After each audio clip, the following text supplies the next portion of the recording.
வணக்கம் நண்பர்களே, உங்களிடம் பேசுவது விமலா.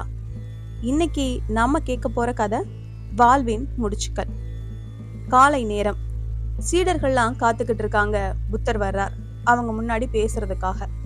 வரும்பொழுது கையில ஒரு துணியை எடுத்துக்கிட்டு வர்றார். சின்ன துணிதான், சாதாரணமா கைக்குட்டை இருக்கும்ல, அதை விட கொஞ்சம் பெருசு, அவ்வளவுதான்.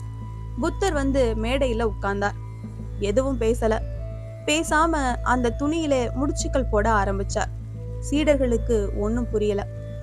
என்ன இது, வழக்கமா பேசுவார், இப்போ அதுக்கு நேர்மாறா வேற எதுவோ பண்ணிக்கிட்டு இருக்காருன்னு பார்த்தாங்க. சரி இருக்கட்டும்னு சொல்லி மௌனமா அதை கவனிச்சுக்கிட்டு இருந்தாங்க. புத்தர் தலை நிமிரல. அவர் பாட்டுக்கு முடிச்சு போட்டுக்கிட்டே உட்கார்ந்துருக்கார். 5 முடிச்சுக்கள் போட்டதுக்கு அப்புறம் தலை நிமிர்ந்து பேச ஆரம்பிச்சார். சீடர்களே, இப்ப நான் 5 முடிச்சுக்கள் போட்டேன். இத அவிழ்க்க போறேன்.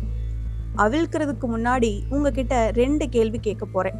முதல் கேள்வி என்னன்னா, முன்னாடி நான் வச்சிருந்த துணியும் முடிச்சுக்கள் விழுந்த இந்த துணியும் ஒன்றுதானா அப்படின்னு கேட்டார். உடனே ஒரு சீடன் எழுந்திருச்சான். பெருமானே, ஒரு வகையில எல்லாம் ஒண்ணுதான். முன்னாடி இருந்ததும் இப்ப இருக்கிறதும் ஒண்ணுதான். முடிச்சுக்கள் மட்டும்தான் அதுல வித்தியாசம்.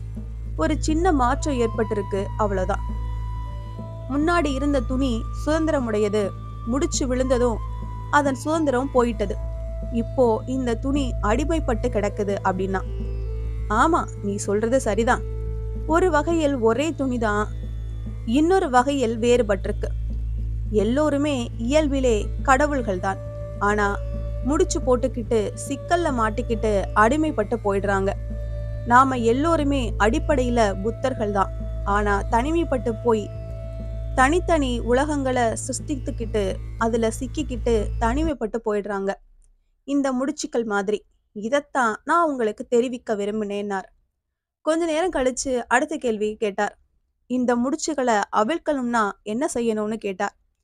இன்னொரு முக்கியமான சீடன் எழுந்திருச்சு நின்னா. குருவே, அத அவிழ்க்கணும்னா நான் அருகில் வர அனுமதிக்கணும். முடிச்சுக்கள் எப்படி போடப்பட்டிருக்குன்னு தெரியாத வரையில அத அவிழ்க்க வழியில்ல. முடிச்சு போட்ட முறை தெரிஞ்சா அதை அவிழ்க்கிறது சுலபம். நெருங்கி பார்க்காம எதுவும் செய்ய முடியாது. நினைவோட செஞ்சா முடிச்சுக்கள் எளிமையா விழும். நினைவில்லாம விழுற முடிச்சுக்கள் ரொம்ப சிக்கலானவை. சில சமயம் அவிழ்க்கவே முடியாமல் கூட போயிடலாம் அப்படின்னா. புத்தர் நிமிர்ந்து பார்த்தார். நீ சொன்னது சரிதான். அதுதான் வாழ்க்கை. அதுதான் வாழ்க்கையின் சிக்கல் அப்படின்னார் புத்தர். இதோட விளக்கம் என்னன்னா, கணியன் பூங்குன்றனார் சொன்னாரே, தீதும் நன்றும் பிறர் தர வாரான்னு. அதுதான் நம்முடைய சிக்கல்களுக்கு நாம தான் காரணம். நம்ம அறியாம, விழிப்பு உணர்ச்சி இல்லாம நாம போட்டுக்கிற முடிச்சுகள்ல சிக்கி சிக்கலை அவிழ்க்க முடியாம திணறிக்கிட்டு இருக்கிறோம் நாம். இதுதான் இன்னைக்கு நடந்துகிட்டு இருக்கு. எப்பதான் நாம முழிச்சுக்க போறோமோ தெரியல. நம்ம ஆள் ஒருத்தன் சொன்னா, எதிர்த்த வீட்டுக்காரன் இருக்கானே, அவனால எனக்கு எப்பவும் சிக்கல் தான் சார் அப்படின்னா. ஏன் அப்படி சொல்றேன்னு கேட்டேன். எப்ப பார்த்தாலும் 100 ரூபா கொடு, 100 ரூபா கொடுன்னு கேட்டு என்ன அரிச்சு எடுத்துருவான் சார் அப்படின்னா. நீ இல்லைன்னு சொல்ல வேண்டியதானேன்னு. அது எப்படி வாங்கின கடனை இல்லைன்னு சொல்ல முடியும் அப்படிங்கிறான். இந்த கதை உங்களுக்கு பிடிச்சிருந்துன்னா லைக் பண்ணுங்க, ஷேர் பண்ணுங்க, சேனலை மறக்காம சப்ஸ்கிரைப் பண்ணுங்க. அடுத்த கதையில சந்திக்கலாம்.